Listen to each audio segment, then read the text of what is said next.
नमस्कार, मैं सुबोध कुमार।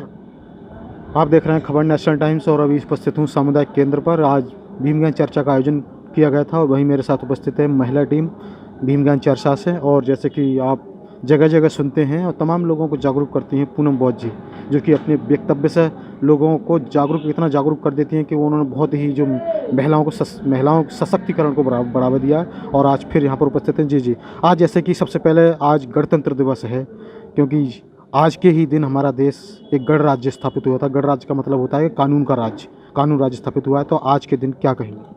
जी, बहुत बहुत साधुवाद सभी को। नमो बुद्धाय, जय भीम। और खबर नेशनल टाइम्स को भी मैं बहुत बहुत साधुवाद दूंगी, क्योंकि कंटिन्यू समाज में जन जागरूकता का अभियान वो छिड़े हुए हैं और जगह जगह जाकर अपने महापुरुषों की बातों को लोगों तक पहुंचाते हैं। तो आपका भी बहुत बहुत साधुवाद। जैसे कि आप सभी लोग जानते हैं कि आज गणतंत्र दिवस है। गणतंत्र यानी कि 26 जनवरी 1950 को बाबा साहब डॉक्टर अम्बेडकर द्वारा लिखित संविधान पूरी तरीके से लागू हो गया था।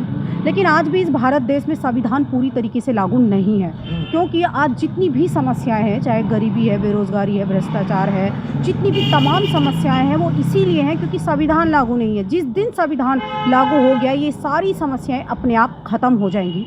बाबा साहब ने एक बात कही थी कि संविधान चाहे कितना भी अच्छा क्यों ना हो, लेकिन लागू करने वाले की नीयत में अगर खोट है तो वो संविधान अच्छा नहीं होगा। और संविधान चाहे कितना भी बुरा हो और लागू करने वाले की नीयत में अगर सही है तो वो संविधान अच्छा माना जाएगा। लेकिन हम लोग आज देखते हैं कि शासन सत्ता में जो लोग बैठे हैं वो मनुवादी जो लोग हैं वो संविधान के विरुद्ध हैं, संविधान का विरोध करते हैं, आए दिन अपनी मानसिकता का परिचय देते रहते हैं। कोई कहता है कि संविधान को ख़त्म करना चाहते हैं, हम संविधान को बदलने के लिए यहाँ पर आए हैं। या मोहन भागवत की अगर बात करूँ तो वो कहता है कि हिंदू राष्ट्र बनाने के लिए हम लोग आए हैं।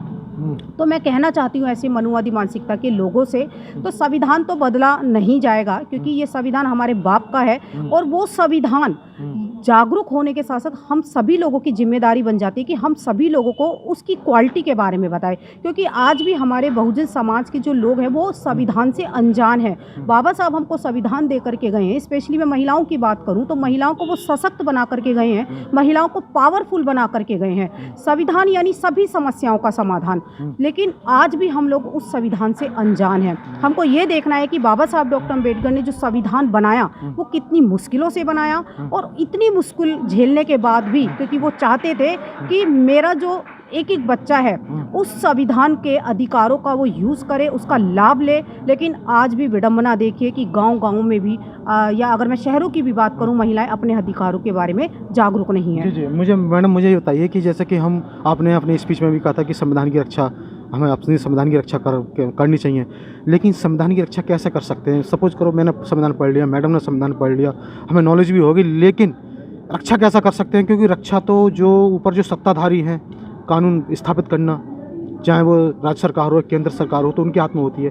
तो हम कैसे कर सकते हैं संविधान की रक्षा? जी, अगर मैं एक एग्जाम्पल के तौर पे बताऊं कि आर्टिकल 23 में बाबा साहब ने बेगारी की प्रथा पर रोक लगाई। आज भी सहारनपुर ज़्यादा दूर नहीं है, लेकिन वहाँ पर आज भी लोगों से बेगारी कराई जाती है। लेकिन अगर वो अपने अधिकारों के बारे में जानती, या वो पुरुष जानते कि हमारा कोई शोषण नहीं कर सकता, क्योंकि वो अपने अधिकारों के बारे में नहीं जानते हैं। अगर उनको ये पता होता कि बाबा साहब डॉक्टर अम्बेडकर ने इस पर प्रतिबंध लगा रखा है तो उनका कोई शोषण नहीं कर सकता था। हम तो जागरूक हो रहे हैं, तो हमारी जिम्मेदारी बनती है आगे और लोगों को भी हम लोग जागरूक करने का काम करें।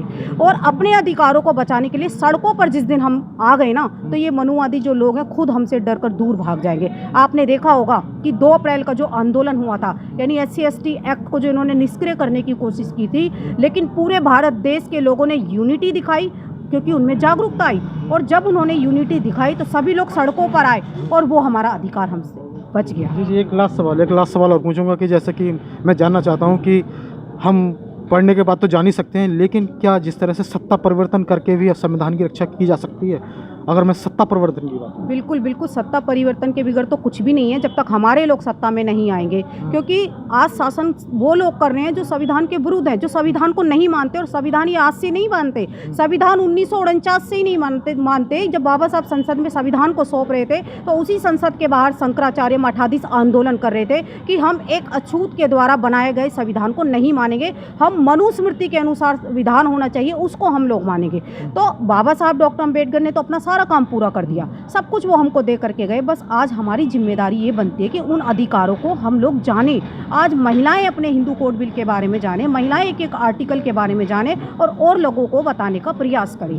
एक जाते जाते एक लास्ट सवाल और कहूँगा कि जिस तरह से क्योंकि आज का समय जो चल रहा है, चुनावी दौर चल रहा है इस समय, तो मैं किसी पार्टी का नाम नहीं ले रहा हूँ, लेकिन अगर आप वोट डालने के लिए, जैसे कि आप भी बाबा साहब ने अधिकार दिया हुआ है एक वोट डालने का, तो क्या कहेंगे कि एक संविधान को अपने मन में रखकर या फिर बहुजनों को ध्यान में रखकर वोट डालना चाहिए? क्या कहेंगे, जैसे कि अगर पब्लिक को क्या संदेश देना चाहती हैं संविधान के प्रति? मैं ये संदेश देना चाहती हूँ कि जो संविधान को मानेगा हम वोट उसको देंगे, है ना। जो संविधान के विरुद्ध होगा हम उसको वोट कभी भी नहीं देंगे। तो और जनता को यही कहेंगे? जी, मैं सभी जनता से यही कहना चाहूँगी, जो संविधान को माने, जो संविधान के बारे में बात करे, लोगों के हक अधिकार के बारे में जाने, वोट आप उसको दीजिए। संविधान की रक्षा करें, उसे मतलब खराब ना करें, मनुवाद को ना लाए। जी जी संविधान जब होगा तभी तो हम आगे बढ़ेंगे, जी। तभी तो हमारा देश आगे बढ़ेगा, तभी तो हमारी महिलाएं बच्चे आगे बढ़ेंगे। जी। ऐसे नहीं कि भाई हम मनुवाद को लाके और हम पीछे हो जाएं। क्यों हो जाएं? क्योंकि हमारा संविधान है, हमारा हक है, हम आगे बढ़ेंगे